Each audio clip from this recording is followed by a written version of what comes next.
काफी समय पहले की बात है। प्रतापगढ़ नाम का एक राज्य था। वहां का राजा बहुत अच्छा था, मगर राजा को एक सुख नहीं था। वह यह कि उसके कोई भी संतान नहीं थी, और वह चाहता था कि अब वह राज्य के अंदर किसी योग्य बच्चे को गोद ले ताकि वह उसका उत्तराधिकारी बन सके और आगे की बागडोर को सुचारू रूप से चला सके। और इसी को देखते हुए राजा ने राज्य में घोषणा करवा दी कि सभी बच्चे राजमहल में एकत्रित हो जाएं। ऐसा ही हुआ। राजा ने सभी बच्चों को पौधे लगाने के लिए भिन्न भिन्न प्रकार के बीज दिए और कहा कि अब हम 6 महीने बाद मिलेंगे और देखेंगे कि किसका पौधा सबसे अच्छा होगा। महीना बीत जाने के बाद भी एक बच्चा ऐसा था जिसके गमले में वह बीज अभी तक नहीं फूटा था, लेकिन वह रोज उसकी देखभाल करता था और रोज पौधे को पानी देता था। देखते ही देखते 3 महीने बीत गए। बच्चा परेशान हो गया।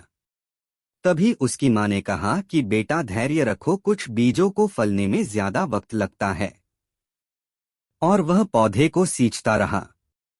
6 महीने हो गए। राजा के पास जाने का समय आ चुका था, लेकिन वह डर हुआ था कि सभी बच्चों के गमलों में तो पौधे होंगे और उसका गमला खाली होगा।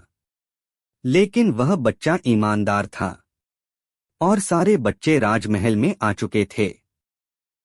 कुछ बच्चे जोश से भरे हुए थे, क्योंकि उनके अंदर राज्य का उत्तराधिकारी बनने की प्रबल लालसा थी। अब राजा ने आदेश दिया, सभी बच्चे अपने अपने गमले दिखाने लगे। मगर एक बच्चा सहमा हुआ था क्योंकि उसका गमला खाली था। तभी राजा की नजर उस गमले पर गई। उसने पूछा, तुम्हारा गमला तो खाली है? तो उसने कहा, लेकिन मैंने इस गमले की 6 महीने तक देखभाल की है।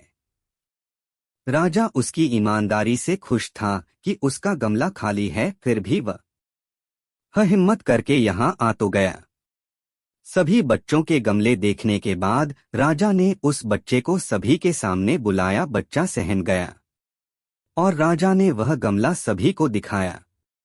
सभी बच्चे जोर से हंसने लगे। राजा ने कहा, शांत हो जाइए, इतने खुश मत होइए। आप सभी के पास जो पौधे हैं वो सब बंजर है। आप चाहे कितनी भी मेहनत कर ले, उनसे कुछ नहीं निकलेगा।